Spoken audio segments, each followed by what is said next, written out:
All right, guys, welcome back. We are watching Owarimonogatari, Season 2, Episode 7. Am I ready? Am I ready for this? Is anyone ready for this? Is it even possible? Will I ever be ready? The answer is probably no. It is time for Aragi to face himself, very literally.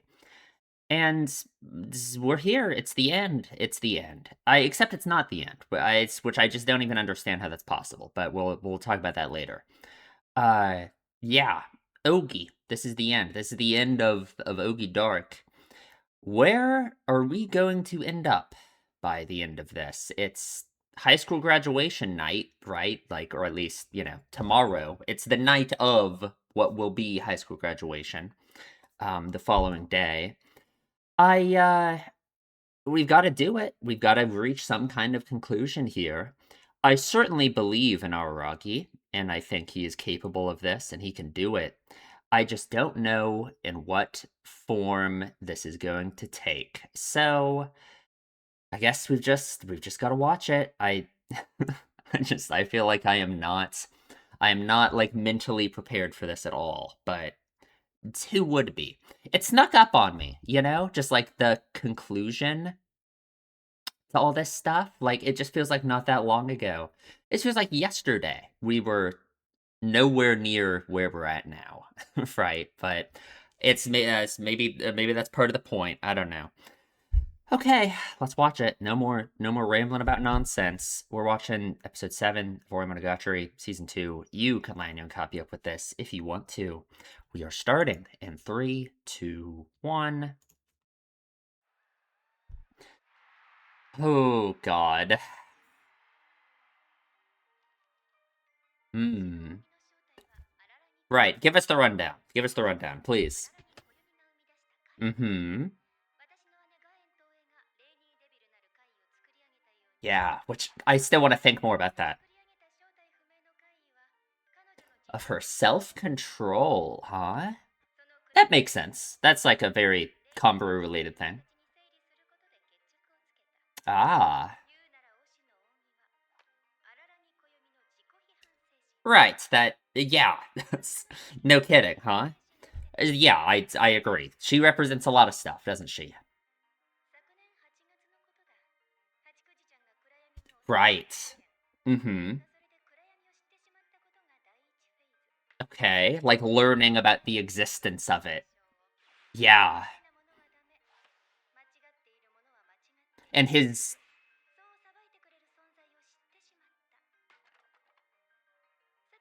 Right, okay. Yeah, makes complete sense, yeah. That was like what I used to originally, like, figure out Ougi. Okay. Oh god, okay. So Gain Toei is like part of this? Right. When Kombaru...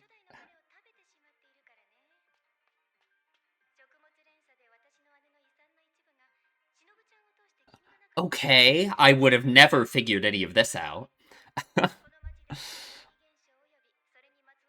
Okay. Oh, so like she inherited... I see. Okay, okay. Like from the first minion, basically. Ooh, I see. Oh, she like got the idea. Okay, right, right. Okay. What is this cake? Ooh. Well, of course, right? Because of its nature, Ogi's nature, yeah. That you're cheating. Breaking the rules. Yeah, yeah. Oh, right. Ooh, right. Yeah. All of these things that have undermined his relationships with all of these characters. That's right. Yeah, yeah. Even her, as sad as that is, right?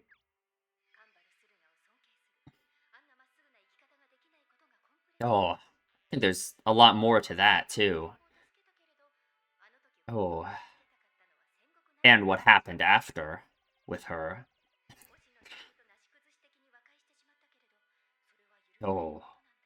that even allowed? Yeah.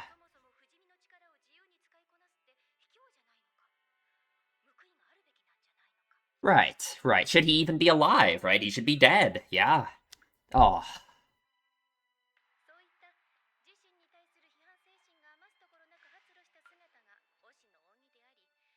makes sense. Makes sense. Embodies all of that. Yeah. Ooh. Yeah, okay.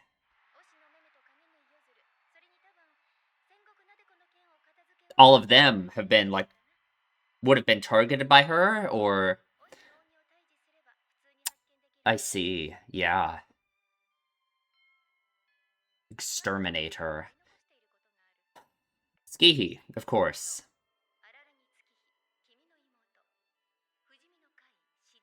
Mhm. Right, just like yourself. Yeah, right. That's what, Ogi said, that she would lay a trap.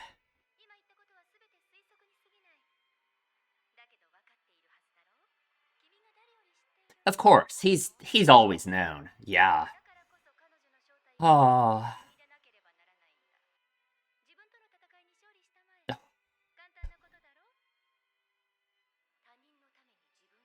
Oh, right, right. Oh,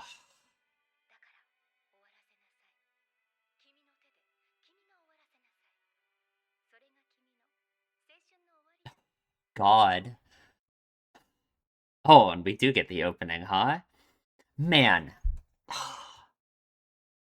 God. Okay. We're here. I don't know. What's even is there to be said? I never would have figured out any of that stuff about. So Kambaru punching the first minion's armor with the monkey arm, and then Shinobu eating it. It's I never would have paid any attention to any of that. That never entered my mind at all. I don't know. I guess. Would it be possible to have figured out that there was something up with that? I have no. If it was, I did not pick up on any of it. That's for sure. I guess I thought Ogi. I don't know. Obviously, she's special as like an oddity. Like sure, but I thought it was just kind of like Hanakawa making the tiger exist. Like it just kind of happened, right? Obviously, like Oshino has said that Hanakawa's like special in a way, I guess, but I don't know.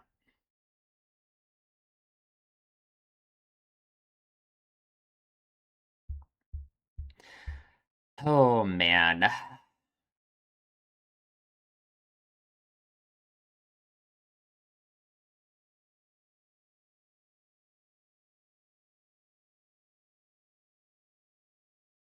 Okay.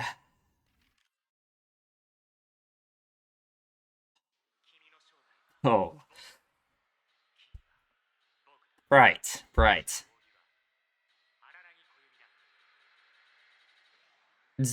And there it is. Yeah, just instantly, just immediately.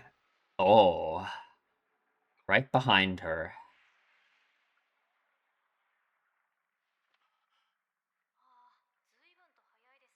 No kidding.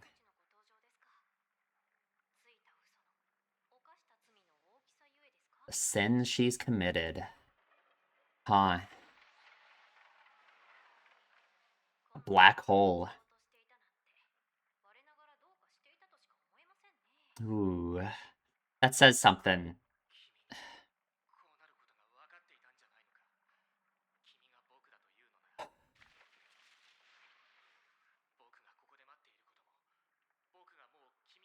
Ooh. Well, why are you here? Oh,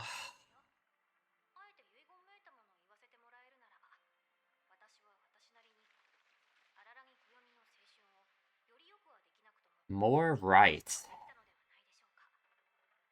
Of course. Right, just. Oh, yeah. Ooh, himself. Yeah, yeah, cold and uncaring, basically. That's what this is.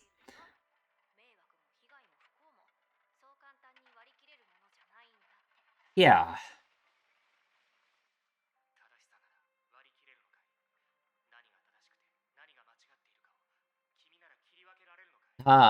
Can you? You can determine it, in a sense, of course.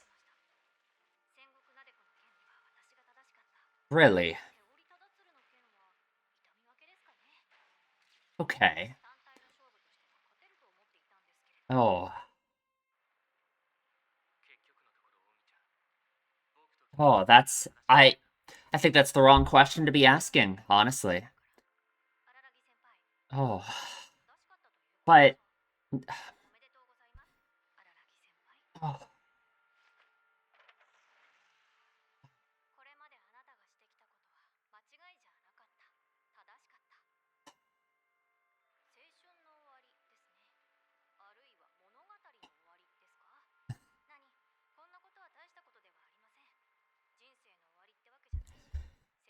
it's not. Yeah. Be a lot more to come.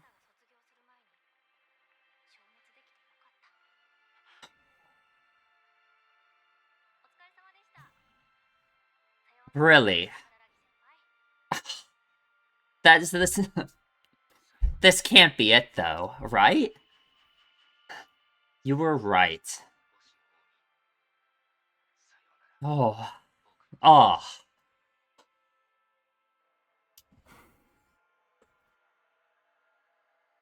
Farewell. Of course, right? Yeah, obviously. Thank you.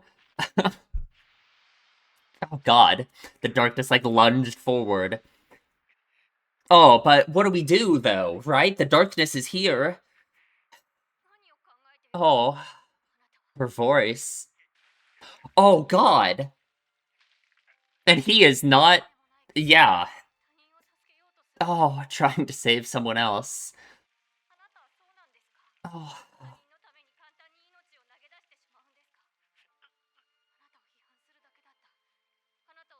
Oh. Even someone like me.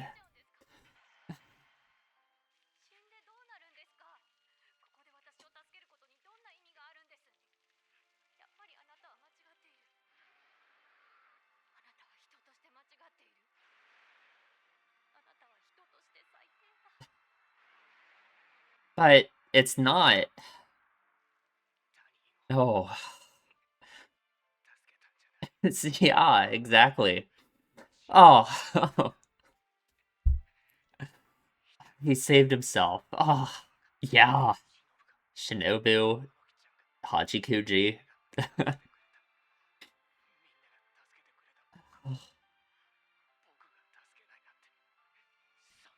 Oh. Couldn't live with that, right? How awful that would be. The one who everyone saved. Oh.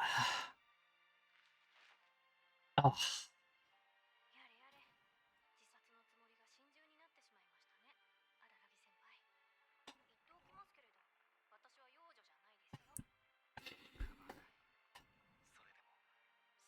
Oh. Yeah, you're the younger him. Oh.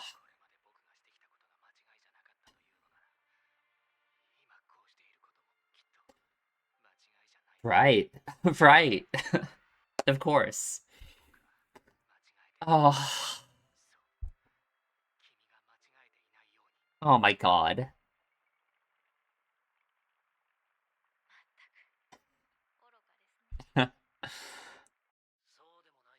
Oh. Whose voice? Yeah, no. Oh my fucking god. Are you kidding me? Oh. I'm sure it's all he's ever wanted to see, right? Oh, there we go. Oh, Hanakawa. She wins. She beats their wins in the little rivalry between them. From Antarctica, I guess. That's a place safe from oddities, isn't it? And Kiss Shot experienced this. Depaysement? Okay. It's something about kanji. I don't know. Oshino, how do you save us from this? Oh, okay.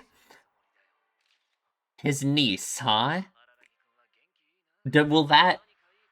Oh my god, how long has it been since we've heard that? Does that work?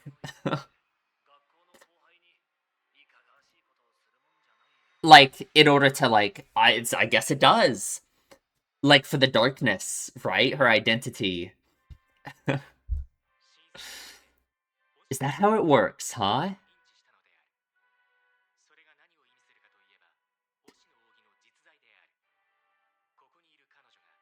Okay, okay, sure. If that's how it works. Oh. And at the same time, like, I think Araragi getting this approval from Oshino.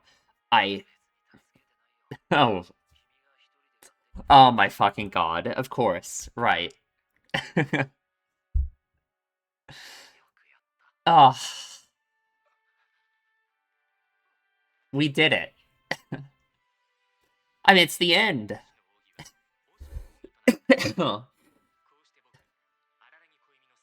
It really is just that simple, isn't it? School, the tree. Oh, yeah. Kind deception. And the school itself fades away. Oh. Oh my god. Oh, stop. Okay. Oh, the bike. The bike. It's yellow, like the car he's gonna have. Hmm? Just growing out her hair, like a wish in some way? I, of course, it's a pun. Thank you. Great. Ah,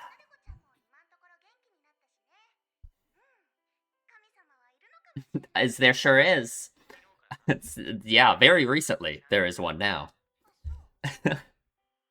Ah, oh my god.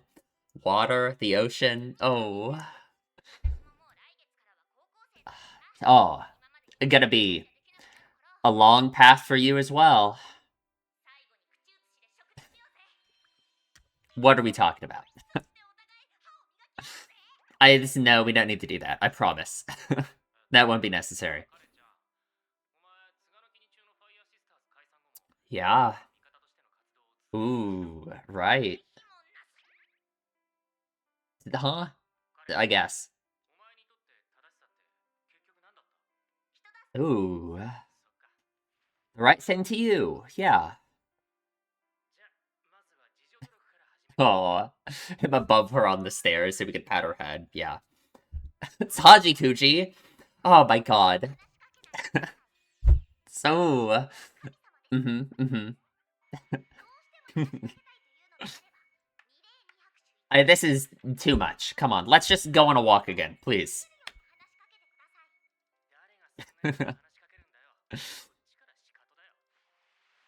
got a slide. I like it.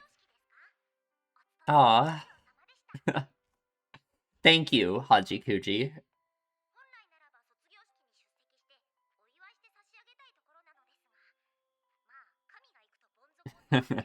Right. Right. The common folk would lose themselves, obviously. Don't say that. Literally.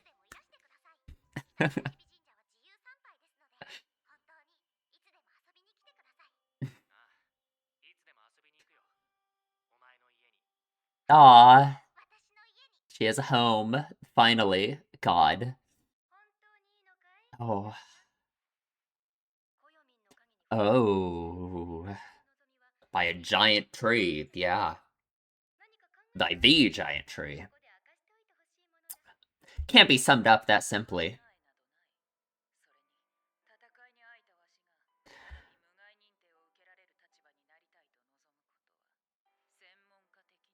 Sure. If you need a logical explanation, but it's not logical. Like what Skihi said about love. Way back.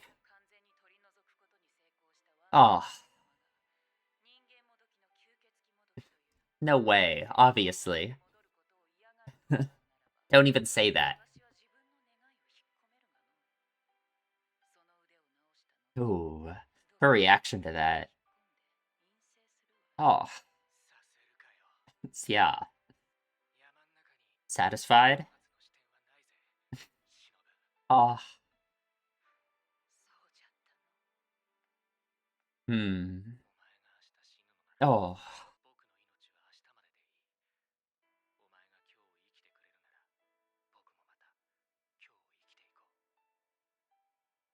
sun rises on a new day. We survived. Ooh. Like what Conver told her about what she says. Yeah. We lived. We made it. We survived to graduation day. Hanakawa is back. I didn't even freak out about her having returned, but she is back. Ah, oh, how long has it been since we've been here at this shot in the bicycle area? Waiting for you. Yeah. Do you? You've been gone for a while.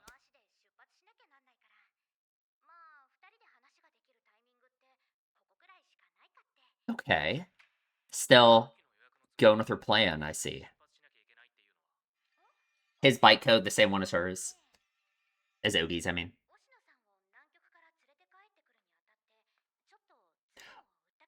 What do you mean? Yeah, like jet setters. Uh, oh, to like get to Antarctica, I guess. Like she's gonna work for the military. What are we talking about? Aragi, what are we doing? Come on. I guess last time you might see her for a while. Who knows? God. Oh, this music. Ah, okay. They were on opposite sides. Okay, okay. I wonder if Kaganui could have solved the problem in the same way, though. Right. Yeah. Don't worry about, like, the darkness and all that. Aw. Yeah. Right. Sure. So, oh god. Right. Things are that serious. Uh-huh. Uh-huh. It's why downplay it. Come on. Aw. He's in safe hands. Yeah, both of them.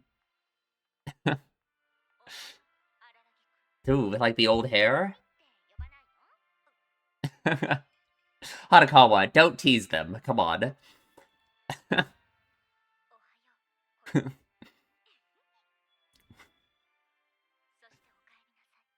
Ooh.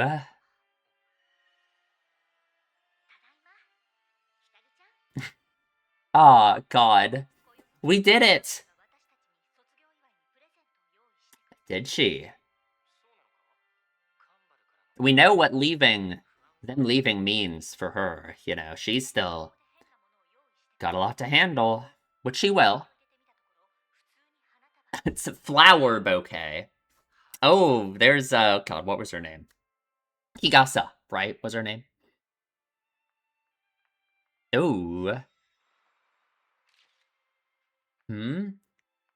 Someone just being affected by something.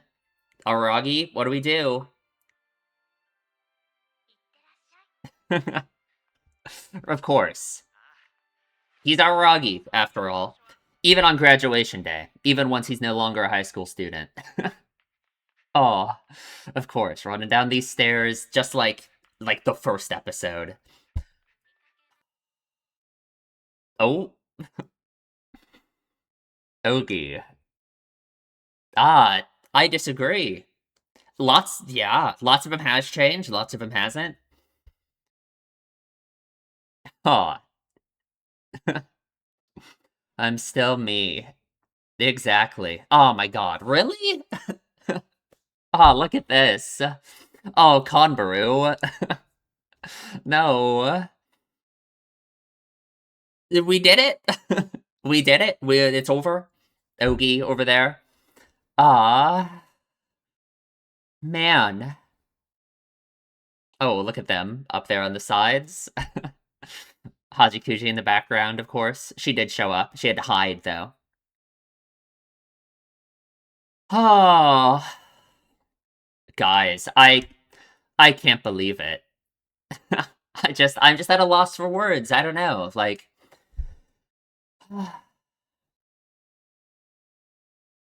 ah, ooh,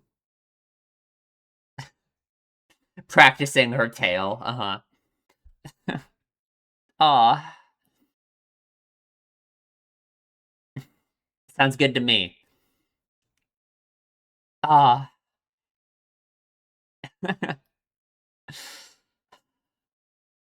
and and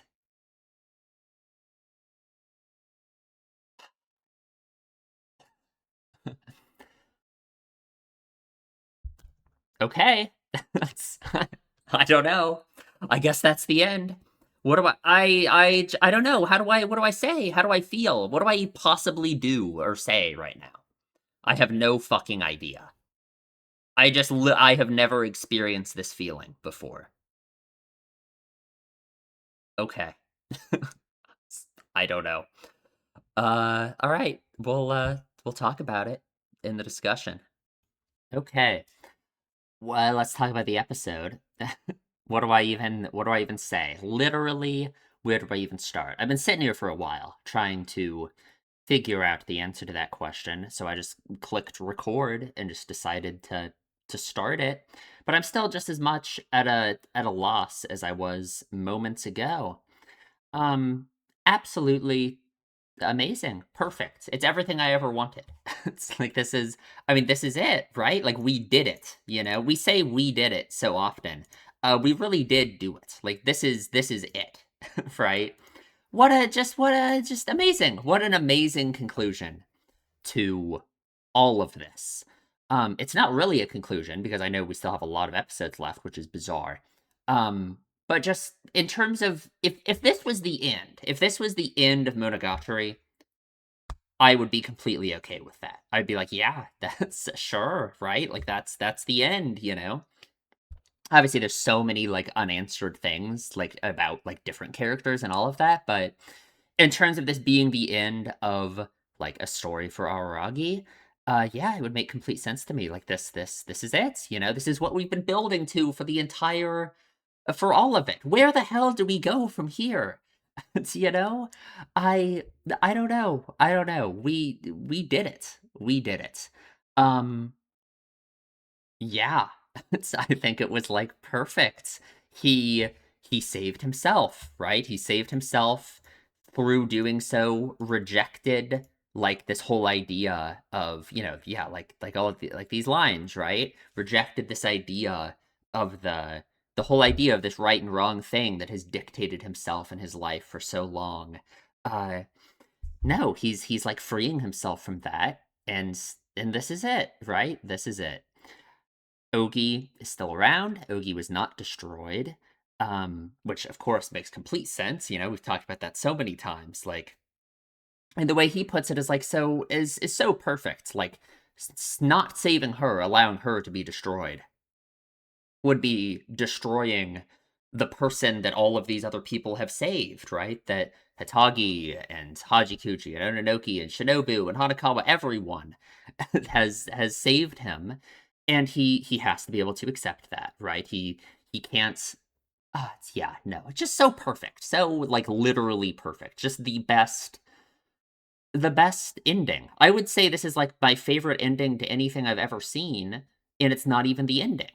so, so what does that mean, huh? Like, where are we? What do we do now? Like, this is what I mean when I say I'm at a loss for words. I just don't even know what to say. I just don't know how I'm supposed to feel, or like what I am feeling. I guess I don't know. I don't know. It just feels absolutely surreal. It just feels crazy. Like, we're here and we did it. We're here and we did it. That's all that needs to be said, I guess, right? Like, man, what a absolutely incredible. Just this whole arc was so perfect. Just every all of it. Like, it's like the best arc of the story, but it's kind of unfair to say that just because this is, of course, the climax of so much. And, it couldn't exist like this without the stuff that preceded it, you know? Yeah, no. I just amazing. Am I just gonna keep repeating that over and over again? Like, maybe. I don't know. I don't know. I just yeah, like, there's so much I love, like, the final lines at the very end. It's just so I mean, like, literally, like, I cannot imagine a way that the conclusion to this could have been improved upon. I literally cannot imagine how this episode could be better. Like, in terms of just the way the story is written at the very least, right? I literally cannot think of a way I would want it to go any differently, you know? Like, this is it. It's like, I so where the hell are we going from here, right? Like, I guess I assume this has to be the end of this like season of the anime in a sense, right? Like at least I assume. I guess don't tell me if it's not. Like the way that the books have like there's like the first season, which I forget what people told me it ended at. There was second season, which like it was called that like in the anime, that section of the anime as well. And then this has been called like final season, right? Even though it's not the end. Um Starting with like Aragi's monologue at the start of Monogatari, him saying all that stuff about it being the beginning and the end of Aragi Kiyomi, all of that, even the context of that, no, makes so much more sense and feels like it's so like yeah, this is the end. It's for him, right? For him, you know. But I'm sure, obviously, Aragi's the main character. I don't think he's going anywhere. I imagine in the however many more episodes we still have, he's going to be around and we're going to see him, but I don't know. I don't know. There's no one's ever done, right? No one is ever finished as a character. I guess if I had to say, if Aragi will continue to be the main character and will continue to be in the story, he's going to have conflicts and have problems that he will be faced with. And despite the amazing conclusion, an amazing way he dealt with everything in this episode and just the way all of it was laid out, of course, there's still got to be more for him, right? Something that I think about is like is still accepting himself and accepting all this change that's happened to him and everything. There's still a lot more like to his anxieties and stuff that I don't think this has addressed like entirely, you know. It makes me think like his worry about the future and his choices and all of that. That is still something, he's graduating high school once he's done and he's now set out into the world in his mind, he no longer has that ability to define himself as a high school and all of that stuff. I just wonder if that's something we'll do with him, right? Is what does he do now? How does he define himself now? He is Aragi Kiyomi, and he always will be, no matter how much he changes, as he says. But there's a lot about yourself that you have to like decide, even if you're deciding it for yourself, right? That's like a key thing that Aragi worries about, right? I wonder if that'll be something in the future for him. We know in Hana, through Kanbaru's eyes in Hana, Aragi seemed like the most perfect, amazing person of all time, right? Like the way he knew exactly what to say to her, it just felt so perfect, right? But that was all through Kanbaru's eyes, of course, right? And the way Aragi appears through other characters' eyes has always been like a very specifically done thing. So I don't know. He's never going to be done as a person. That's impossible, right? It's impossible to have everything figured out. So I'm sure there would be more we will do with him. It just feels so surreal. It feels so weird that the Ougi issue has been addressed. What does that even mean exactly, right? He's addressed like the issues that Ougi represents in a sense, but it's not like you can say that all of that you can just snap your fingers and it's done with, right? So I'm just so curious what we're gonna do with Araragi in the future, you know? Like, man, it's I don't know. I don't know. I guess we'll see when we get there. But hmm. Yeah, okay. I guess we should just go through the episode. It just feels weird. I don't know. I just have like a weird vibe about all of this. It just feels like we did it. It just feels like it somehow feels wrong to even discuss it anymore. You know, all this Ogi stuff, right? This first half of the episode before Aragi has reached this point, you know. It somehow just feels wrong. It feels wrong to even think about it, you know. I hope you understand what I mean, you know. This whole ending section of the episode, like after this, after he says like an epilogue, which I love that. He doesn't say the part about it being a punchline. He just says it's an epilogue, right? Because there is no punchline. Him viewing it as a punchline and all of that was always kind of this like, in a sense, like cynical way of viewing things, like him thinking about the lesson he learned from it, or you know, it's viewing it like a punchline is viewing your life and the events in it in a very specific way. I really like how that line is not present here. It's just an epilogue, right? Like, yeah, because that's what he needs. He needs an epilogue. He needs to. He's at the ending, right? He's here. It's March 15th. It's time for graduation, right? Ah, man. Yeah, no. And I love how we go through all of the it's like there's so many like nostalgic like this shots and then them shaking him awake and everything. He goes to the bike place, which we haven't been to in so long. It just I love it. I love it so much. I mean, I can literally talk about what I love in this episode for forever. Let's talk about the actual events of it a little bit more, huh? We start here with Guy Nizuko kind of laying everything out about Oshino and how she started existing and all of this. So details of this that I absolutely never in a million years would have thought of myself. If the hints for any of this was there, I did not pick up on them. But what I'm talking about is apparently Oshino Ogi's creation is from Kanbaru with the monkey arm punching the suit of armor of the first minion, did some weird shit with a Gain Toei's essence or whatever, and then when Shinobu ate that suit of armor, because that essence was like in there, I guess, from the monkey arm that like passed to Araragi through their connection. And because Gain Toei made like the pseudo darkness oddity of the Rainy Devil before, that is what allowed Araragi to be able to create Ougi as an oddity in like a similar form. Has anyone figured that out? There was literally like there's no way anyone had any idea that any of that was a thing before this episode, right? Like I don't know. Like this couldn't tell you. I did not pick up on any of that. That's for sure. I thought Ougi I guess I just thought Ougi was just like a normal oddity in a sense. Like I guess that yeah, she's special. They mentioned how like she has all the memories and like abilities and all of this, like every oddity that ever existed. Like how the first minion had like eaten all of them, right? Well, he was the one at the shrine. His ashes were there. So sure, like she's special, I guess, but I don't know. I guess. Gan Toei, we need to know more about her. We really, really do. They say something interesting about it in this. It's Kanisuke says it in a minute. We'll get there in a second. Oshino Ogi's true identity is Araragi Kiyomi, of course, of course.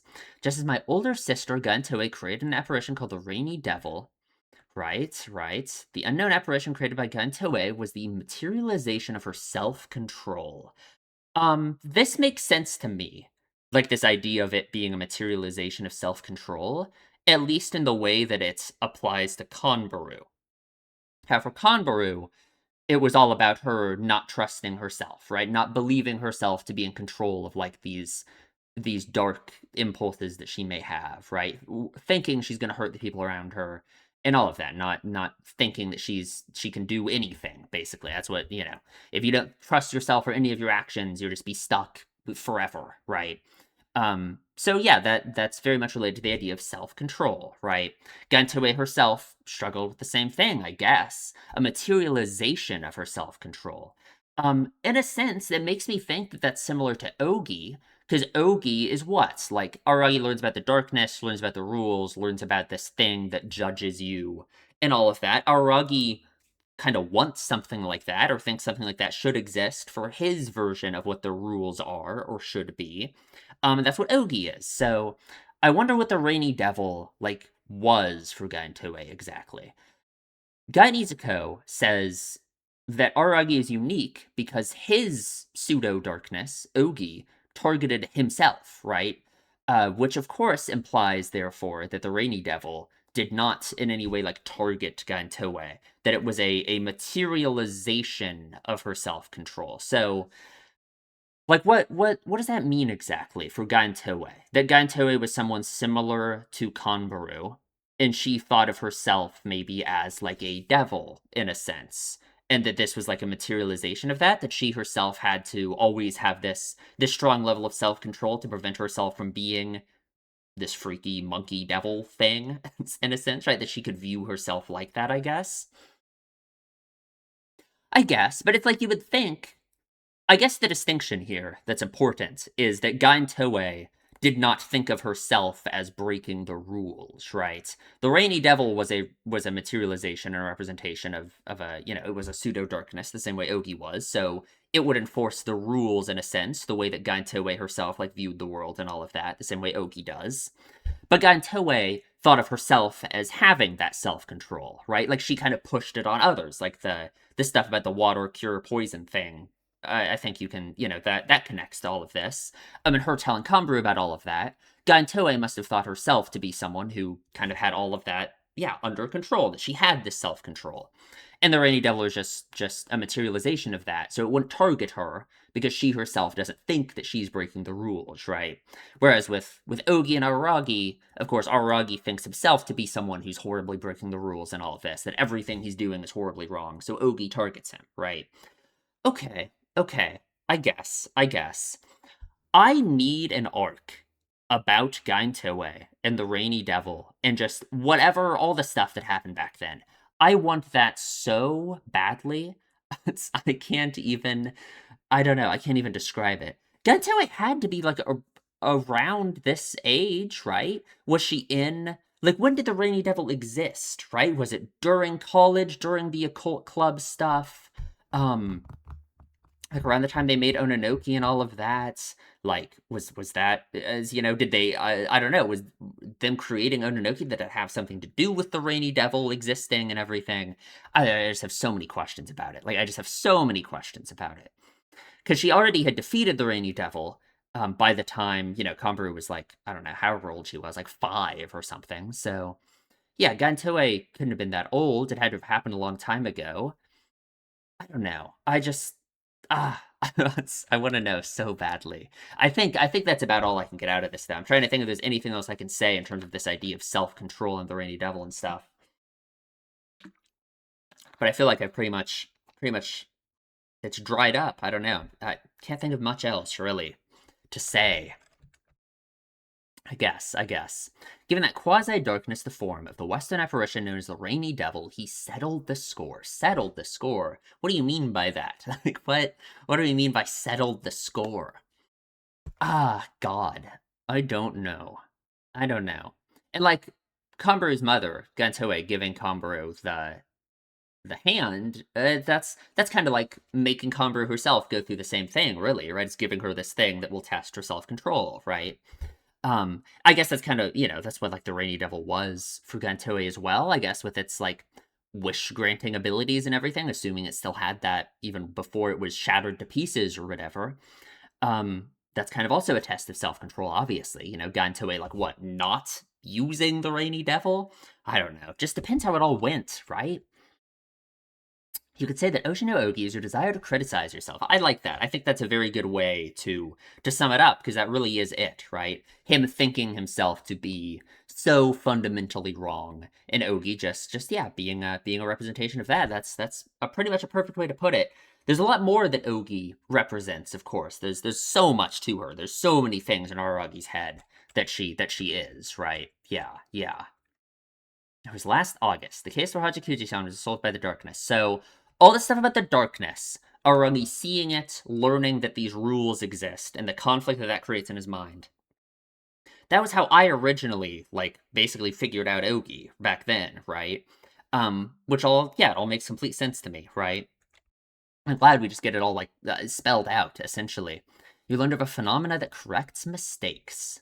It tells you what's forbidden, and what's forbidden is forbidden, and what's wrong is wrong. Exactly. So focused, so focused on what is wrong, and himself being so wrong in all of these ways, rather than what is right. It's such an easy thing to do, to, like, I guess, abstract it from the story, just, like, generally in your life, how many people focus way, way more on the mistakes they make and incorrect decisions and all of that, versus things that they've done well. I just think, like, literally, just, like, biologically, that's just, like, how people work, right? It's why, uh, like, rejection of any kind feels so horrible, right? Like, rejection in, like, a very broad sense, and kind of in terms of any kind of social setting feels so awful, versus, you can get all of the positive affirmation in the world from people, telling you you're doing a good job, or blah blah blah blah blah, and that would probably barely feel like anything compared to, you know the other side of it, right? Yeah, it judges things. Now, the second phase was the confrontation with the first Operation Killer, right? So I still think we don't really get into this exactly. Guy Nizuko kind of gives us the rundown on the darkness thing about it, about Aragi having seen the darkness existing, and that, having this effect on him that ends up creating Ogi. But I still feel like with the first minion, um, everything that happened there, the way it emotionally affected Aragi, has to have something to do with Ogi, right? Like, it has to. Like, just the things that he saw then. Like, do you think that all convinced him more so than ever? Seeing the first minion there dying, the chosen one, right? Aragi himself thinking that he's not special enough to deserve all of this or whatever. Like, would that be where, like, those feelings would be the strongest for him, right? That moment right then, seeing Shinobu crying as she eats the first minion, and Aragi feeling like the guilt of being the one to, like, replace him, thinking he doesn't deserve that. I just wonder if, like, that moment, if those, like, emotions for him, like, peaked right then. And that's, like, when Ogi started existing, right? Right when Shinobu finished eating the first minion, that's kind of when the thing happened. So I guess. I wonder how Ogi, because it's weird, because there is, like, this like, month time gap, isn't there?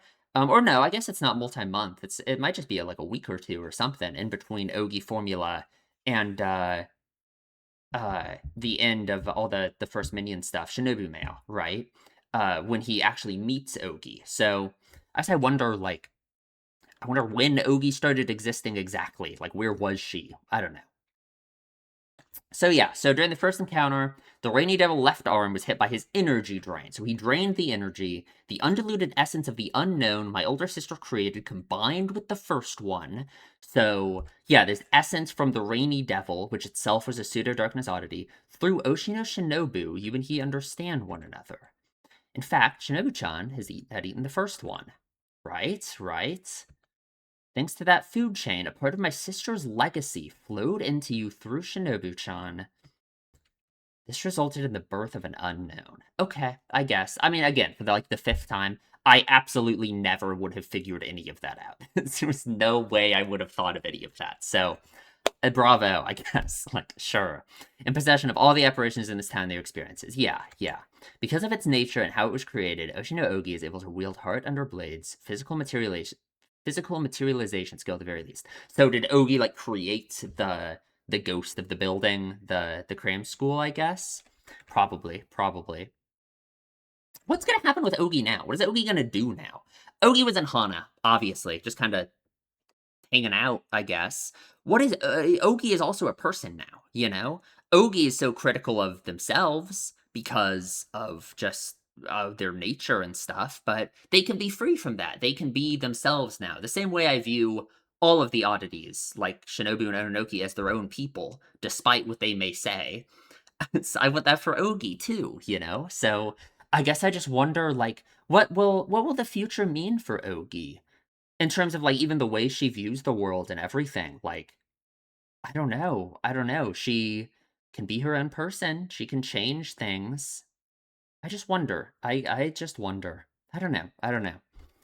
By the way, concerning the name Oshino, it originates from Oshino Shinobu. Right, right. When Gai Nizuko introduced herself as Oshino Izuko, that's where she got the idea from. I'm sure. Tea time. However, what's distinct about Koyumin is the apparition he created attacked him. Right, of course, of course. So we get this whole rundown, right, that he has been cheating in his mind, breaking the rules, right? He feels like something should be punishing him, that he's fundamentally, yeah. You helped Kishot Asura Ori and Heart Under Blade out of sympathy and wanted to face the consequences, right? Yeah, I mean, this is what it all goes back to, really, in a sense, is that decision in Kizu. You know, that's where it all started in a way. You developed a friendship with Hanakawa Tsubasa, but kept worrying about whether you deserved it since you couldn't live up to her feelings. Yeah, all that guilt he felt about all of that, you know, there it makes me think of that conversation they had at the end of Tsubasa family, right? When they're both laying there dead in the cram school. Um, that's like one of my favorite conversations in the whole show. But it just makes me think about that. How I think all of that, like, very much kind of sums up a lot of the way Aragi feels about Hanakawa. Like, especially the way that he can't live up to her feelings, both because of her, like, being in love with him, and also what she wants from him, right? How he thinks he is in no position to give that to her ever, you know? Because of the fundamental way that they viewed the idea of change back then, you know? Yeah. You helped Shinjigahara Hitagi with her long-term issues, but kept thinking that dating her was taking advantage of her weakness, right? I mean, of course, even Shinjigahara, despite as amazing as their relationship is, how much I like, God, it's amazing, right? That doesn't shut down Aragi's thoughts about it, right? How from day one, from when they first started dating, what he thought about how, like, oh, you're only dating me because, I saved you and blah blah blah blah blah. That feeling never really, like, went away. That's always been in the back of his head, right? No matter how, like, amazing they are for each other and all of that, you know? It's just so sad. It just shows how unfair and sad these kinds of thoughts are for yourself, right? Like, as a viewer, it's so clear to us that that's ridiculous that he feels like this, right? It's so sad that he does. But how many people in real life don't, like, feel like that about people that are close to you, or just anything, right? Maybe not like this, not taking advantage of someone's weakness, but you just have, like, hang-ups and that kind of thing, you know? Yeah. It's just, like, about knowing your own self-worth. I mean, that's really what it's about, in a sense. You respect Kanburo Suruga, but felt inferior because you couldn't live in her straightforward manner. This is the most interesting one to me, because, I don't know, felt inferior because you couldn't live in her straightforward manner. Hmm. I guess. I mean, she sure, like, pursuing what she wants, but I mean, for her as a character, she in the end is kind of the opposite of that. She's so afraid of what she wants, you know. I guess in Tsuruga Monkey, she's willing to kill him to get what she wanted, you know. I don't know. I don't know. And obviously, like, a lot of his insecurities about the relationship kind of comes from that, right? Him feeling like he's, like, taking her place and all that stuff. But I don't know, living in her straightforward manner, I'm not sure what to make of that exactly, right? Because she doesn't view it like that. I guess you could say that's just how Aragi himself views it, right? Considering the way all of their interactions go and everything, and I guess that makes sense to me. Like, if you view Kombaru just through the interactions we've seen that Aragi's had with her, very different than the Kombaru that we know from Hana, right? The way that she thinks about all of this, rather than living in a straightforward manner. Like, no, she's terrified to pursue anything she wants, and she's just kind of, like, drifting along. It's like, yeah, no, right? You saved Sengoku Nadeko, but back then it wasn't just Sengoku Nadeko that you really wanted to save, and everything that's happened since then, right? I mean, this is kind of the one big thing that for Aragi ended very, I guess, badly in a sense. I mean, really, I think that's an unfair way to look at it, because it's just Aragi thinking everything needs to be his responsibility. Accepting this impossible responsibility and everything has always been a key part of him as a character. And I mean, and that's a Nadeko thing, right? You see, looking at Nadeko now and how fucking awesome she is, she's sick as hell, right? She's got it all figured out. No one has it all figured out, but you know what I mean? Like, Aragi, it didn't have to be his job at all, right? She saved herself, right? Like, I don't know. It's, like, what are we? Kiss shot, you gotta stop Shinobu. I shouldn't dead name her. Shinobu, you gotta stop bullying these two, please. He gradually reconciled with Oshino Shinobu, but was that even allowed? Was that even allowed? Yeah, right? Like, after such a horrible sin he committed, his decision at the end of Kizu, is it even okay for him to have this connection to her at all? I mean, this is the other one that's definitely has like the biggest like hang-ups involved in their connection, right? Notice that there is a lack of Hajikuji in all of this, right? Because, like I've said for so long, with Hajikuji, it's just different. You know, he doesn't have something like this for her, right? Which is great. That's why it's, I've been saying that for so long, yeah, no, that's why Hajikuji's always been like this different thing for him. It's kind of represented that in a sense. I think really with every other character there even are these hang-ups more so. Like there's more than could have been mentioned, like even with his sisters, or the Karen stuff with Justice. I think the way Araragi feels about himself being like a big brother and everything for them. There's stuff that could be said about that with Skihi, the whole Phoenix thing and all of that. Oninoki, all the stuff about Tadatsuru, the way he views her and everything. It's literally just every character in the story other than Hajikuji. Like, and that's why the Hajikuji is the anti-Ogi. That's why she saved the day. Hajikuji shows up, and we get this Ogi business figured out 12 hours later. It's like, come on, right? Hajikuji is the goat. We got it all figured out, like that's all we needed. He needed one conversation with Hajikuji. He needed to have one last little chat with her, and it was all solved instantly. If Hajikuji had never been deleted by the darkness, obviously Ogi wouldn't exist because then Aragi wouldn't have seen the darkness, and that's what made Ogi have to exist in the first place.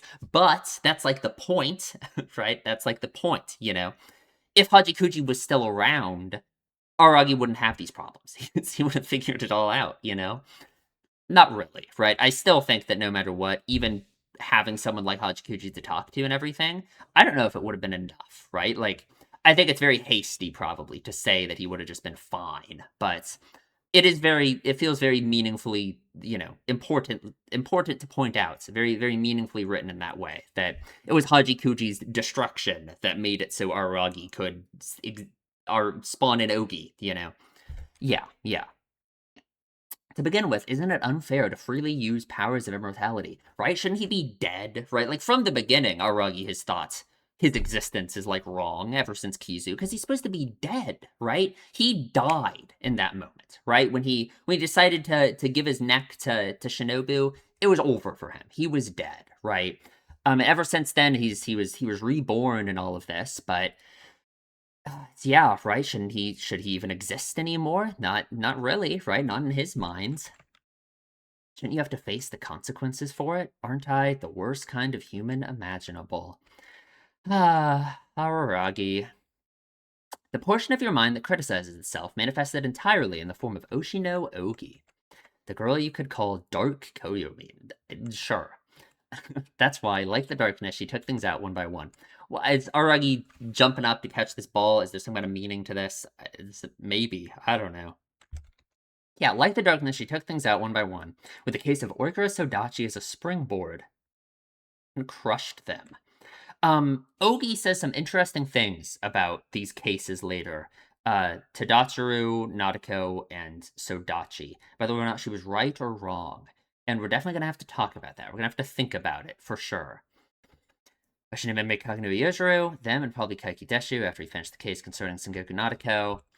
Yeah, right? Be able to find them all. Of course, of course. It was always Ogi. It was always Ogi. Yeah, has some things left undone. Skihi, right? We talked about this at length last time about Skihi being like what she represents for Aragi. Just it makes complete sense that she's the final target, right? Yeah, and it was impossible because no way Aragi after Skihi Phoenix after all of that would have ever rejected Skihi. It would have been impossible, So Ogi was doomed from the start, wasn't she? Obviously, there are a lot of ways this all could have gone a lot worse, of course. I'm very glad Araki made the decisions he did, but I don't know. It's nice to know that it was kind of a safety net in a sense, right? Look at Nautical. She's awesome. It's impossible that part of you isn't wondering if it's okay for her to live, pretending to be human, just like how he feels about himself, obviously, right? Yeah. That's why I used her as a lure. Like Ougi said, there would be a trap. Yeah, yeah. Hmm. Of course. I mean, better than anyone else. Yeah, he has known her identity this whole time. That's why you have to be the one who reveals her true identity. So, okay. What is up with the darkness? Let's talk about how the darkness works again. Because again, I just don't know. So, it's about the way other people view you, I guess. Well, no, but that doesn't even make any sense because of Hajikuji. For Hajikuji, it was entirely a self-determined thing, right? When she was asleep, the darkness would stop chasing her. When she would wake up, the darkness would come destroy her. With Ougi in this episode, after Araragi says, "Oh, you are me," exposing that lie, once Araragi is aware of it, the darkness immediately shows up to destroy her, right? Sure, okay. And I thought that was in line with the same Hajikuji thing of it being like a self-determined thing because of like for Aragi and Ougi, they're the same person. So Aragi being aware of it and making that fact known is basically like, it's like that for Ougi, right? It would basically be a special case in that sense. But at the end, when fucking Oshino shows up, uh the way he handles the darkness is he's like, "Oh, why are you, assaulting my niece, my poor niece, blah blah blah blah." And that makes the darkness disappear, him affirming her identity as his niece. Why? Why does that make the darkness disappear, right? Why, with Hajikuji, why couldn't Aragi, when Aragi was sitting there crying on the bench before she had to disappear, saying like, "Oh, it's so unfair, all of this, blah blah blah blah." Why would his acceptance of Hajikuji not make the darkness disappear? Obviously, there's something you could say about the fact that in that moment, because of Aragi being Aragi, that he couldn't truly, genuinely believe those things. That Kabuki Monogatari showed that in the bottom of his heart, he thought there had to be something wrong with his connection to Hajikuji, so he was unable to truly believe those things, right? Hajikuji being a representation of that idea in and of itself, essentially, right? Having like some kind of a relationship unburdened by those things, Aragi didn't think that was possible. So of course he couldn't truly believe those things about Hajikuji. So I guess you could say that's why the darkness didn't stop showing up for her. But at the same time, with Hajikuji, again, it was self-determined. She herself believed herself to be lying about her nature, so the darkness showed up for her. Ougi has always thought that she's been lying about herself and her identity. And the darkness was never showing up for her until Araragi knew it. And Aragi's her, so sure. But then why does it disappear when Oshino says that she's his niece? Like, what is it about Oshino's perception of it that makes it any different? Ougi still thinks she's lying about her identity. Aragi's still like, oh, she's not really his niece. He's lying, right? But then the darkness disappears anyway. I don't know. I don't know. Like, it's that easy to fool the darkness? I just have no idea. I don't know. Is it because Ogi's an unknown? Because she lacks any form of identity at all? And therefore, applying onto her this identity of being Aragi makes it so that she's a liar and makes it so the darkness shows up to destroy her. But because she's an unknown still, essentially, Oshino being like, "Oh, you're my niece," right? When he has no fucking idea who Ougi is, right? He shows up for the first time ever, he sees Ougi, and he's like, "Oh, that's my fucking niece." So that makes the darkness disappear? I don't know. I don't know. Am I just missing something obvious about the way all of this works? I just have no idea. Like, basically, like, I kind of viewed the darkness as being like this representation of like self-destructive like thoughts in a way, something very similar to Ougi, right?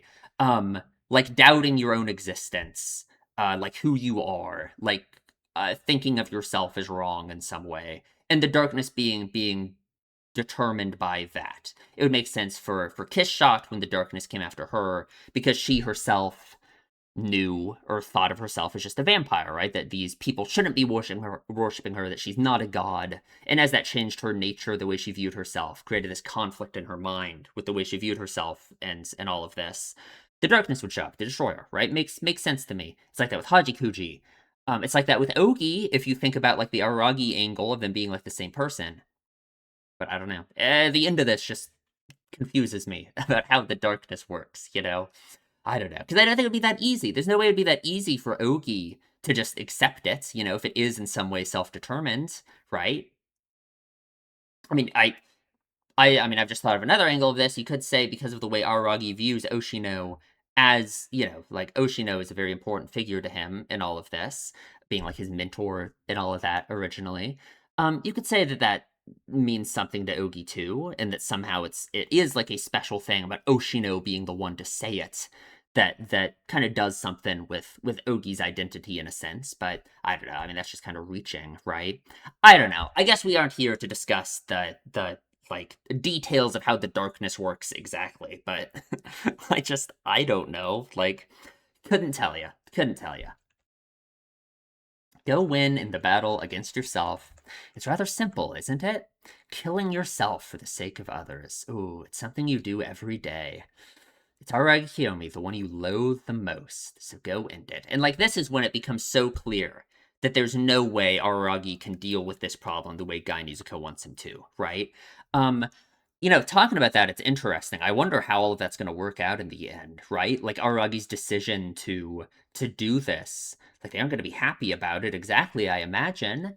I don't know. Ogi's still kind of a dangerous thing, isn't she? I wonder. I wonder how all the other specialists are gonna like react to that, you know? But yeah, this is where it becomes clear that there's no way Aragi can handle it like this, right? There's no way the answer should be to kill himself for the sake of others, right? That can't be it, right? And it just kind of piles on more and more. Like Hajikuji has a reaction to it as well. I wonder, I don't know. I wonder what she's thinking, you know? By your hands, you need to end it. That's the end of your adolescence. The end of your adolescence is to kill your younger self. That can't be right, you know? I disagree with that for sure.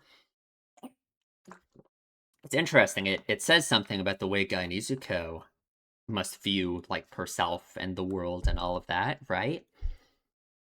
I don't know, something to think about. Something to think about, I guess. But obviously, I'm very glad we did not go down that path, right? I've been saying it for a long time about how I don't want Ogi to be destroyed, and they really show us very explicitly in this episode how that would just be playing into Ogi's hand, right? How she herself is like, "Oh, you must be right then, you know, since I am being destroyed now, I was always fundamentally wrong, and you are the right one, because the rules are destroying me, you know?" But no, Aragi fights against that. He fights against that idea in the first place, freeing himself and her from all of that, you know? Like, oh god. And we get the opening, which I was shocked when we got the opening like 5 minutes into the episode or whatever. I really thought we were not going to get this one again. I really like this opening. This opening might be like one of my favorites in the whole show. It's been a long time since I've seen a lot of them, but I don't know. This was a really good opening for sure. I really like it. I just really like the song. It might be like my favorite song of any of the openings, honestly. Just really good. Really good. Keep cutting to this hole in the ceiling. Your true identity is me. You are me. Oshino Ogi is Aragi Kiyomi. The darkness appears. It's like a black hole, right? It's like sucking everything into it this time. Different than like its appearance before, right? But is there something to that? The idea of it like appearing much more as a black hole. In Owarimonogatari, it was like this weird, like formless, just weird shit, right? It was like you couldn't even see it really. It was just like whatever the hell it was. It very much appears like a black hole here. And I don't really know what to think about that exactly. Something I did think about that I think is funny is like, you know, when you if you're this close to a black hole because of like relativity, time would be like stopped for you, like from other people's perspectives, right? Um, and I just think that's interesting because obviously all of this we're kind of on a timer. It's, you know, we've been counting down to Aragi's graduation from high school this whole time. The idea of the passage of time has been a very important thing. But I don't know. I mean, that's just something like stupid. I don't think that like means anything. So the darkness appears. Aragi face to face with it yet again, which has to be very Yeah, this manifestation of the rules, right? Something that has dictated so much of the way he's viewed the world since Ogi's creation, or since he first saw it back then, right? Yeah, yeah. That was rather quick. The main act has already arrived, indeed. It's crazy how, like, short this scene is, isn't it? That it's like, what? It's Yeah, I mean, it's like 7 minutes long, 8 minutes long or something of just this. That's crazy, that this scene feels like it has the conclusion to everything we've been waiting for forever, and it's just 8 minutes long. The best 8 minutes of the show, probably. Right? Is this whole scene, you know? Surely no one would disagree with me on that, unless, of course, in some of the episodes I haven't seen yet, there's something even better. I don't know. But, oh god, this is the best scene in the show, right? Just all of this whole confrontation between Oki, this confrontation with himself, right? Talking to himself, coming to terms with everything.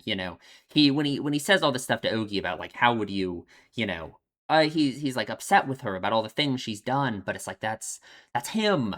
It's in a way, right? That is the consequence of these things that he believes, right? There's just so much to it. There's so much to it.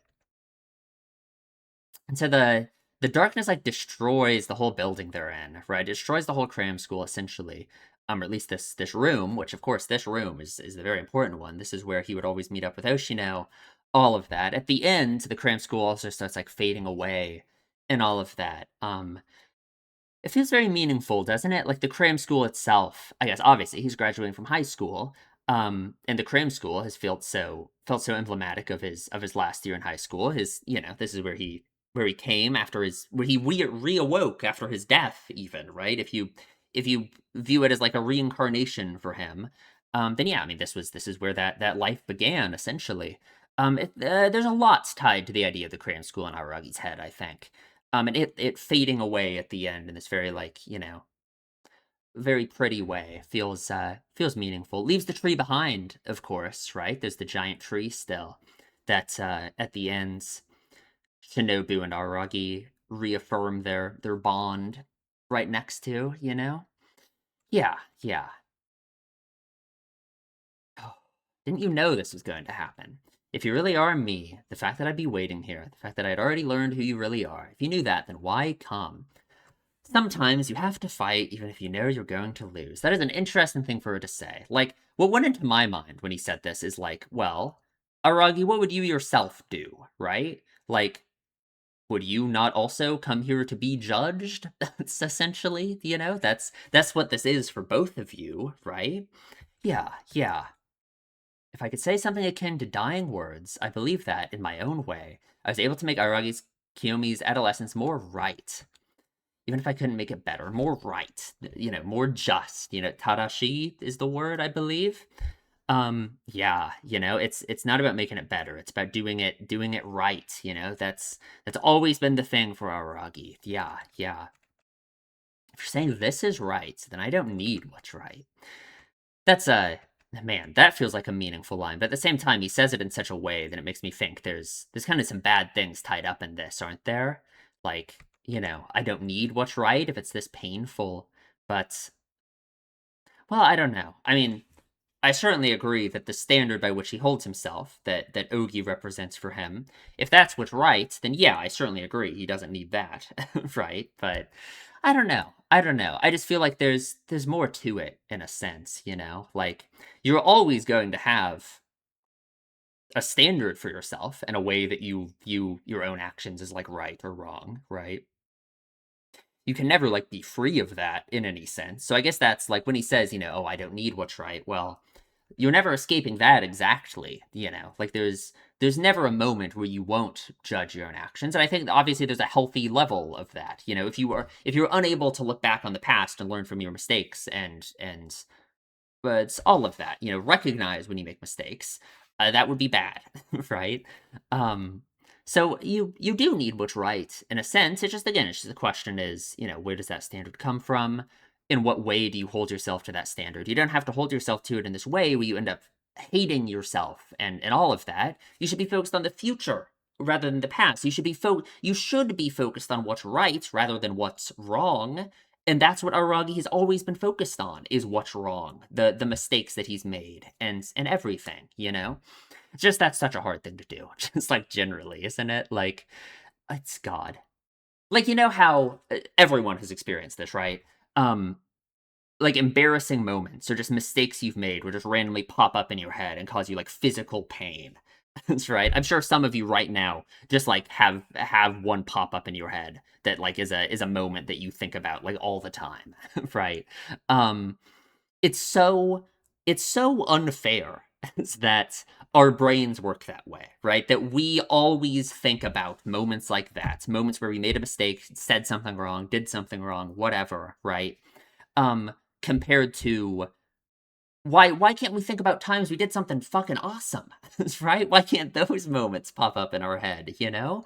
I Again, it's kind of just like, I mean, this is really it's abstracting us from the ideas in the story in a sense, but I mean, it literally is like a biological thing in your brain. How your brain has to be like hardwired to focus on survival. So anything, any mistakes that you've made or anything, your brain has to focus on avoiding those more so than anything that's like correct, right? Or that's good to do. Because if you do something wrong, that could kill you, right? So I mean, it really does go down to like this literal biological part of your brain. But like, I don't know. I don't know. That's kind of besides the point. Yeah, just generally, it's like something you have to force yourself to do, right? To think about times you did something correct. Like it's probably you have to think for a moment. At least I do, to like think in my head of times that I did something right, that I'm like, oh, I'm proud of myself for doing that, you know? Versus how easy it is to think of all of these times I feel like I did something wrong, even if it was something like minuscule that like doesn't matter at all, you know?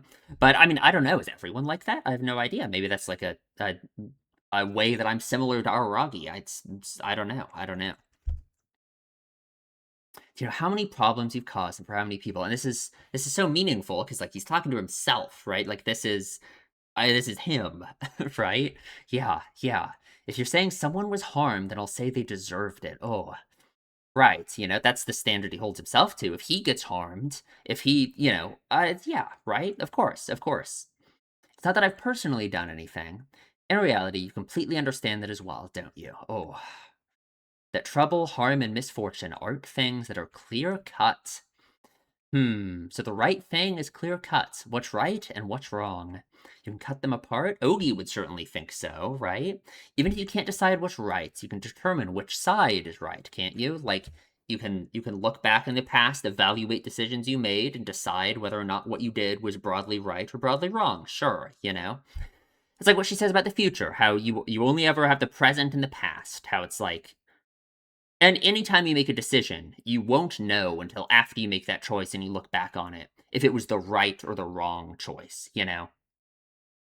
I disagree with that. I don't think that's like a good way to view the world or a good way to like think about your life at all. But I understand her way of viewing things like that, you know? I think you'll drive yourself insane if that's how you view all of your actions and your life and everything. But I get that. Yeah, yeah. In Orkuna Sodachi's case, I was wrong. So she goes through all of these cases, or these three, I guess. In her opinion, or rather, I guess by her standard, the objective nature of whether or not she was right or if she was wrong. In Orkuna Sodachi's case, I was wrong. So what did Ogi want to do with Sodachi? She Ogi didn't want to tell her, right? Aragi was gonna go tell her. Ogi thought she'd be better off without that. And Ogi was wrong, right? That Sodachi that it did end up better for her, I guess. But that's not how Ogi works, right? That's not the standard by which Aragi judges things. It's not about where it leads you, you know, no matter how happy Aragi is with his current life, he could still be doing everything fundamentally wrong. So what is it exactly that makes her wrong in that case? Even though Sodachi ended up happier, maybe. I don't think that's the standard by which we're judging things. So, what even is the standard? You know, like, because it's like Araragi, right? When he looks back on his decisions, the choices he's made and everything, and thinks of himself to be so fundamentally wrong and all of that. again, it's so disconnected from happiness, from how happy he is with his current life, right? So it has to be something similar like that with Sodachi, right? That I guess in that sense, Sodachi didn't in any way break the rules. That perhaps even it was a good thing for her to face this, to face the past in this way, and face the truth.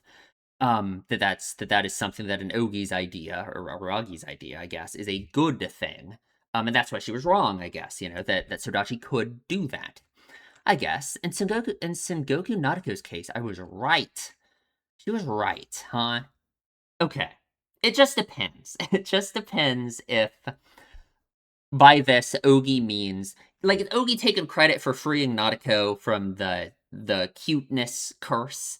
If so, Ougi, you're giving yourself way too much fucking credit. Because that was Kaiki and that was Nautico herself, right? Like I don't believe you at all. I take some serious issue with you saying that you were right in that case. If you really think that you get to take credit for that.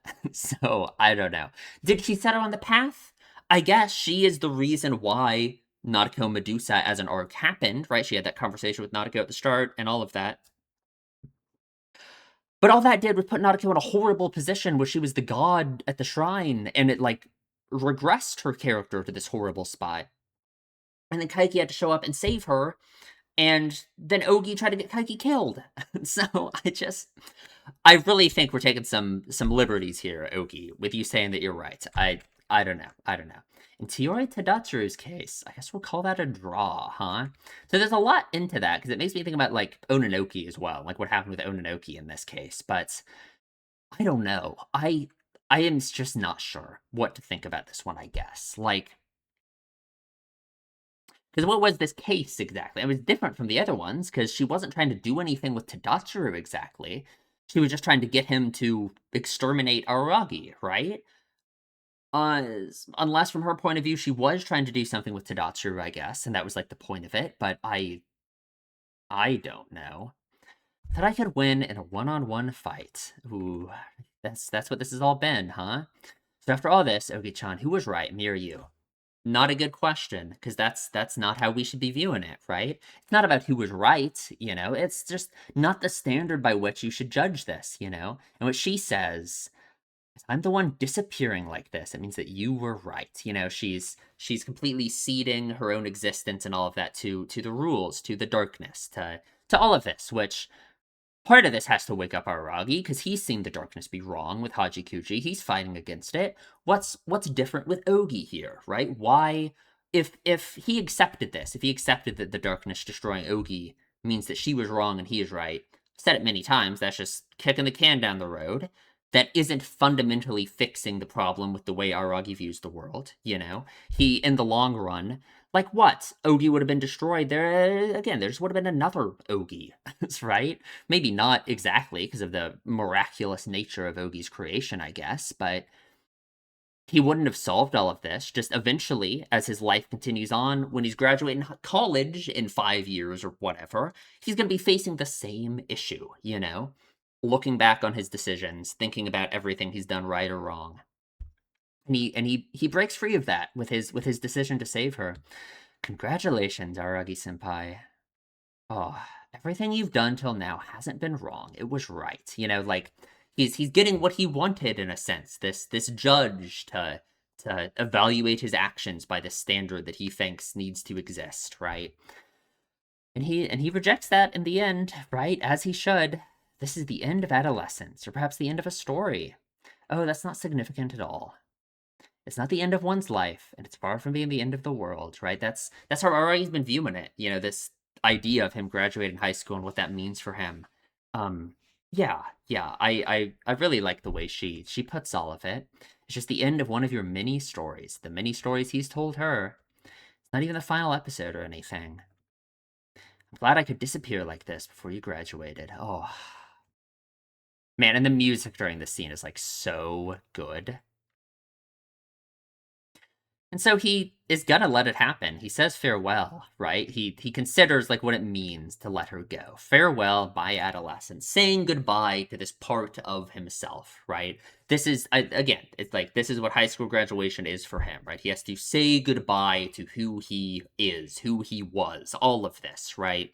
That's what it would mean for him to let Ougi be destroyed here, right? Is that which is not good, right? It's weird. This would really be like in a sense him making that suicide that he committed in Kizu essentially be like real in a way, right? Like he would be allowing himself and who he was in that moment up to this point where he's gone through this momentous change in his last year of high school. He would be letting that die, right? He would be truly letting that really happen, you know? It's like he was given the second chance.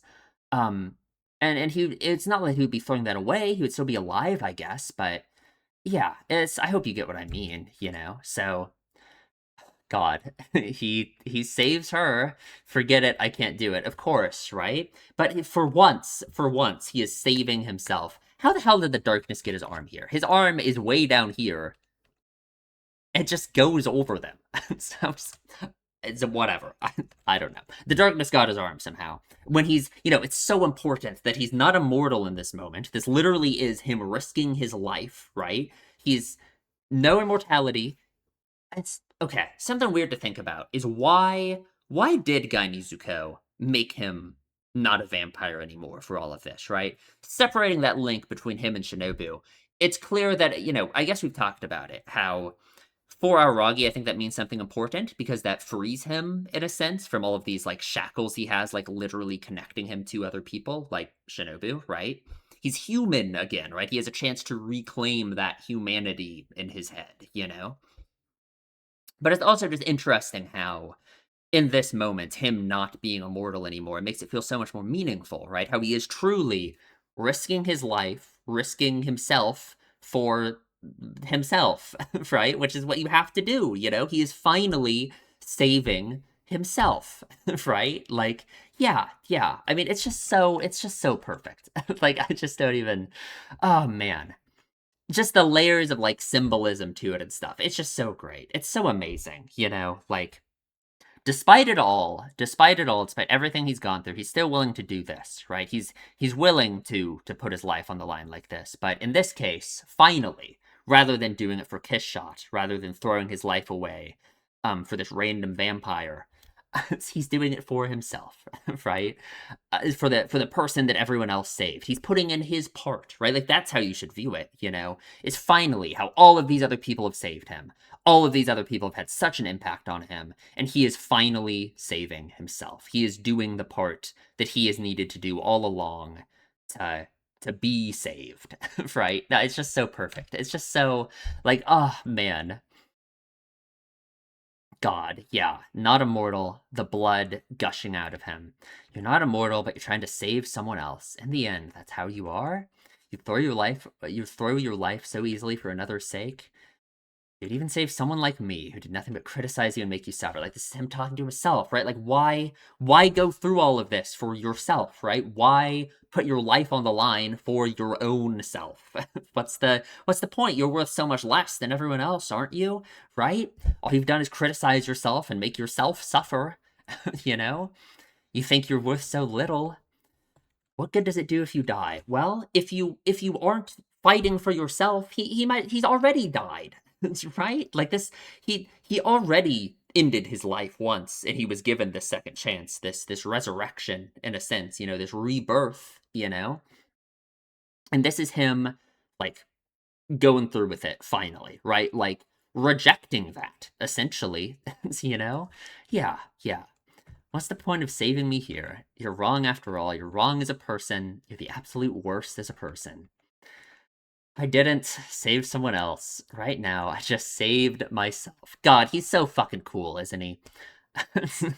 God, I love him so much. Hitagi did, Hanakawa did, Shinobu did, Ononoki-chan did. Everyone saved me. Not saving myself, the one everyone saved. I can't allow such a thing to happen. Oh, it's just so good. It's so good. I love it so much. Oh my god. It's everything I ever wanted. Like, She heals his wound with her crazy powers, of course. Planned for this to be a solo suicide, but it ended up being a lover suicide, which is such a sad thing that, like, if you think about it, yeah, I mean, what was Aragi's plan? How would he have not died here? But I mean, again, it's like he was already dead. Right? He need someone showing up to save him from this moment makes complete sense to me because Aragi has been dead since Kizu, right? He already died, and he was already led to that point of his own death through his own actions, through not saving himself. So of course he needs someone to save him to prevent that from happening, because that's what it really means to save yourself, is allow other people to do that for you. So Oshino showing up to save the day to prevent this from being another literal suicide for him makes complete sense to me. Like it's like perfect, right? Like of course, right? It's yeah. Uh Either way, you're like a newborn baby just born 6 months ago, right? Babies should be protected like this. If you're saying what I've been doing until now wasn't wrong, the fact that I'm doing this right now shouldn't be wrong either. Exactly, right? Yeah. I'm not wrong. God, like perfect. I'm not wrong. How long have we been waiting for Aragi to say this line, to be at this point where he can say this? Like, man, just we did it. We did it. We did it. I don't know. Yeah, yeah. Just like you aren't wrong. Of course, Ougi wasn't wrong either. That is the recognition that he's needed to have for this conclusion with Ougi, right? He can't exit this thinking, oh, Ougi was the one who was wrong all along, you know? No, no. So then fucking Oshino shows up. God. Awesome. Like, I don't know. Of course he would show up at the very end to save the day. Right? Like, absolutely amazing. I love it. I love it. I can't make fun of you. Just finally fight for your own sake. Oshino has to be so proud of him. I respect you. Aragi-kun. Oshino has always been able to see through Aragi, right? From the very beginning, it's like he could always see him in this way that it felt like other characters couldn't. Yeah. It feels so good. It feels so good. Like, seeing him back here, just imagining what it must mean for Aragi to see him again, you know? Like, God. And he just leaves right away again, doesn't he? It's just, man. Hanakawa won. Good job. She beat Ougi in their ideological duel, I guess. All the way from Antarctica. Which makes complete sense. Like, so that's what Hanakawa was talking about. So the two places Hanako was talking about were the North Pole and the South Pole, right? Of course, that's where Kishshot went to flee the darkness, and the darkness couldn't show up there. There's like a lack of people there, so there's a lack of like oddity stuff. You know, it's impossible for Ougi to do anything to them there, I guess, right? Yeah, makes sense. Makes sense. She's completely insane. Hitagi, if that's the case, it wasn't. This is a pin. It was depaysement. I don't even know what that means. Like what? I mean, what are we doing here? Depaysement. Depaysement. The feeling of not being at home in a foreign or different place, whether a good or bad feeling. Okay. I don't know. I guess Hanakawa was indeed not home when she said that, but it's whatever. Come to think of it, Ougi had been alarmed by Hanakawa from the start. Right. The name Ougi was actually Ougi because you added door to wing. Something about kanji, I guess, right? It must be, yeah. And yeah, I mean, Hanakawa has also kind of always been the anti-Ougi in a sense, because Hanakawa was the one who, like, put Aragi on this path in the first place, you know? Yeah. So, Oshino gives us his solution. And Ougi's status as his niece is now real. It's been confirmed. She gets to exist as Oshino Ougi. That's what he said in reference to Ougi. Oshino Meme said so. Oshino Meme acknowledged Oshino Ougi as a relative. What that signifies is the existence of Oshino Ougi. She's no longer a fabrication or a lie. The darkness disappeared. Oh, her face there. It has to be so, like, man. Like, what is she thinking? You know? Like, that the darkness could disappear and not destroy her when she thinks of herself to be so wrong, right? Like, God, I don't know. I don't know. Where is Ougi going from here, I wonder? As a character, you saved us. I didn't really save you or anything. You just saved yourself on your own. Oh, God.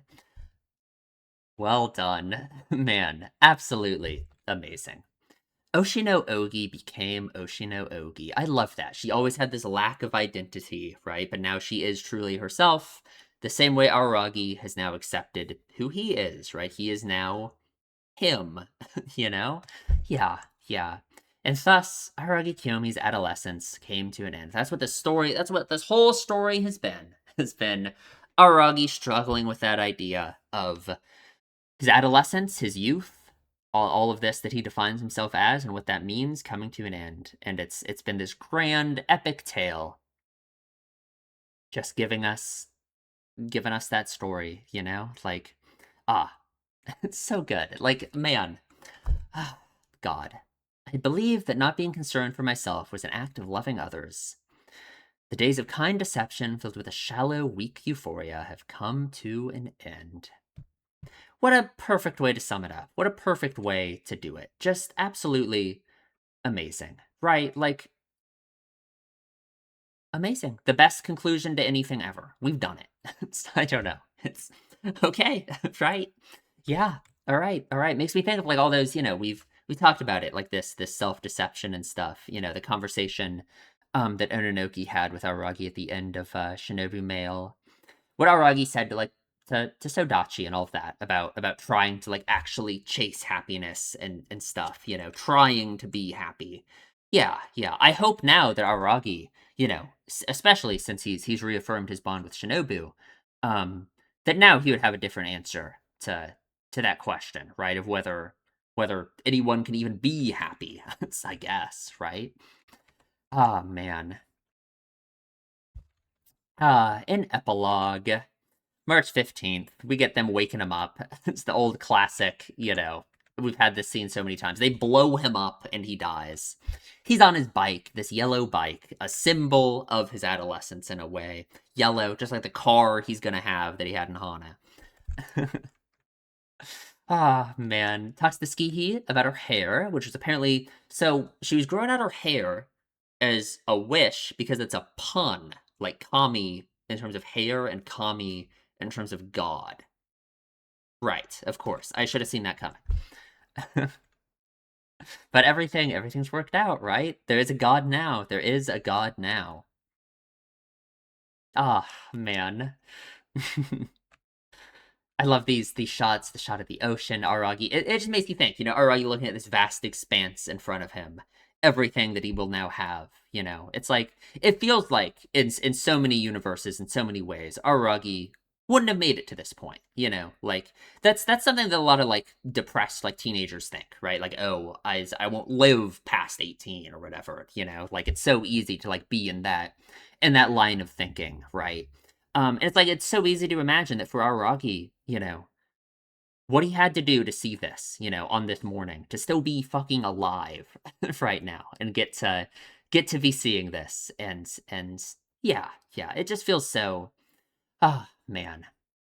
It's great. I love it. I love it. I really like this conversation with Karen. Uh it's like, what the hell are we talking about at the start here? We don't need to brush each other's teeth. It's okay. I promise. He talks to her about, like, she's entering high school. She's got to go through all the same stuff, right? She's going to have to start her own journey, right? She believes in justice. Yeah. To correct her, maybe she meant to say by all possible means. I don't know what we're talking about. Karen-chan, in your case, what did the right thing turn out to be? Helping others. Puts his hand on her head. I love how he's standing on the stairs above her so he can be taller than her, right? So he can pat her head. Then why not start by helping yourself? Ah, I love that. I love that. You too. That's an interesting line, isn't it? You too. Like I guess it just makes me think like you too is in, she's gonna have to go through all of this as well. She's gonna have to learn the same lessons he has. Maybe one day she'll have an Ogi. Like, I don't know. I hope not, right?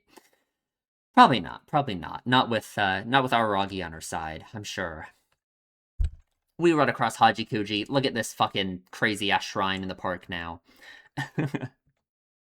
A callback to when we first saw her, right? In Bake. Oh god. I love it. It's so great. We aren't doing any of that. Like, come on, just go on a walk with us, please. Ah, he's made it. He's made it. Sadly, Hajikuji, the god, can't appear. The common folk would start clamoring, obviously. Can come by any time, and she has a home, right? She has a home now. She has her place, you know. She's no longer lost. She's no longer.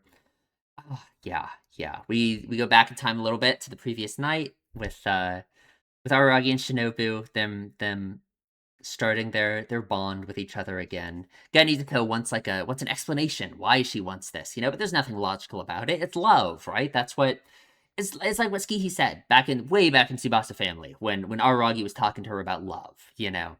About how it's like you invent all these reasons for this rationale, you know, you could invent reasons, but who knows, right? Yeah, there isn't one, right? Sure. From a young girl to a phantom woman, and then wish to return to being a young girl once again. She's got to go through her own adolescence. It's fine. God, this is really sad when she's like, oh, he doesn't want to, you know, I'll go live in the mountains. Like, come on.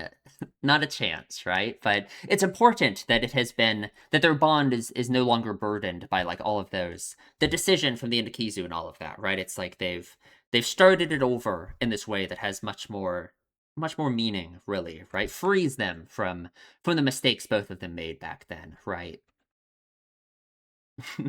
And that's an answer for Guy Nisako, apparently. And they re-say their little lines here, right? If you die tomorrow, I'm fine with my life ending tomorrow. If you live through today, I'll also choose to live through today. And then Shinobu has a different response to it now, ever since, you know, what Kambaru told her about this back in Shinobu Mail, right? I like it. I like the new yeah, yeah. Tell a tale about him to someone, right? And it's the dawn of the new day, right? It's the sun rises, they're back. They did it, right? It's man, huh. To see this morning must feel yeah, right? Like graduation ceremony. God, alright, he was up all night. He's gotta be tired. And he lost an arm. Like, man. Anyway, we have a nice little talk with Hanakawa. I love Hanakawa. I'm glad she's back, but I leaving again, apparently. So unlucky. We're in like the bike parking place that we used to have. I swear we used to have scenes here all the time back in Bake. It's been forever since we've seen it.